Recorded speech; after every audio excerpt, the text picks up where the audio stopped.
Hi everybody, welcome to Live with Chaudhry. We're here at ISCT in New Orleans. It's come to the end of the show. As you can tell, there's a gentle hum in the background as people are gradually making their way out. But I've managed to catch my good friend, Leahy, who is the VP of Research and Corporate Partnerships at Phacilitate. And so I thought, what better person to catch up with and get feedback on some of the trends and topics that have come up at the event this week. But also, we can get an update what's happening at Phacilitate as well with their events and what they're doing in the near future as well. So, right, first, it's good to see you, mate. How are you? Yeah, really well, Rizwan. Really just glad to be here. I'm glad to be in New Orleans as well. First time, great city. Lots Despite of fun. the weather? Yeah. We had a lovely Monday and then it all started tipping down, but, what can you do? The meeting's been brilliant, so. All right, well, look, let's start with that then, Rafe. So, why has the meeting been brilliant, apart from obviously you've got to talk to lovely people? Yeah, no, absolutely. It's really been packed content-wise. Really exciting topics as well, covering everything really for the translation of cell and gene therapies, from cell and gene therapy research, really exciting work in CAR-Ts, really exciting work in exosomes, some really interesting work going on in autologous and allogeneic cell therapies at the moment, and of course in vivo cell therapies as well. Themes of the meeting have been really interesting as well, and I think it comes at a point whereby cell and gene therapy needs to have a really honest reflection on what it is and what it needs to be in the next few years. And a core focus for the meeting has been the need for engaging in patient advocacy in a better way and patient access in a bigger way, where we're at a point whereby only 20% of eligible patients can get these therapies. So how do we engage the infrastructure for cell and gene therapies? How do we ensure that we're speaking to the needs of patients? How do we ensure that the systems that we have in place are set up to be the best they can possibly be for patients? I've just come out of Jason Bock's talk here in the plenary hall, where he's been talking about the need for a rethink of what the CDMO business model is for cell and gene therapies, and to engage that in such a way that more patients can get therapies cheaper and quicker. So I suppose we've been talking about funding models as well, because obviously, and it's not just the US, is it? We're talking about funding models across the globe. Yeah, absolutely. I mean, the funding model side of cell and gene therapy is so complex. It's definitely an interesting space if you've got an MBA, but it's fraught with challenges. And one of my favorite aspects of the meeting over the last couple of days has been the framing of global access, and really how do people in lower and middle income countries get access to these therapies in such a way that it doesn't cost too much for them and as many people as possible are being treated.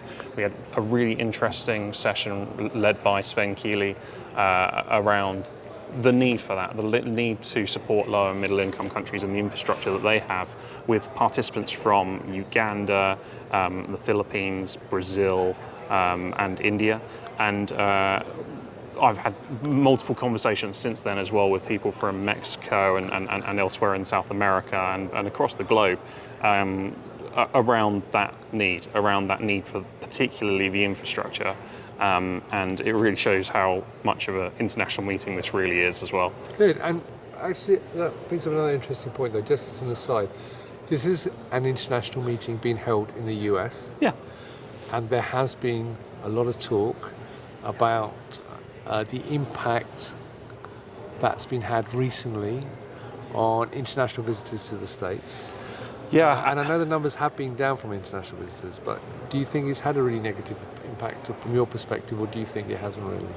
Honestly, this has been busier than I would have expected, given the challenges. You're trying to make me say something controversial, aren't you? No, I'm not trying to get you to say anything controversial. I'm just curious from your perspective. I mean, I find it interesting that you said you have spoken to people from many different nationalities. Yeah, no, it's been fantastic, really. So I think there's about, from my eye, as not that I know much about events, there's about 2,500 people here, maybe 2,700 people.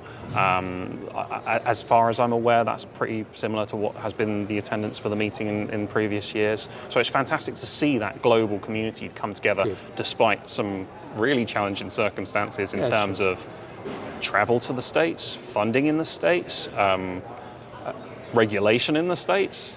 So it's going to be an interesting space to watch over the next couple of years. It's also been heavily dominant in terms of the conversations around this meeting.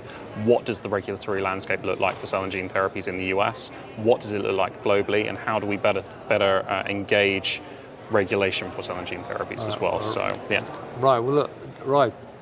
That's been great actually. Thanks for giving me that summary. Now, I'm going to give you 1 minute Okay. to talk about Phacilitate. You don't have to talk fast, like you can have a bit more if you need it.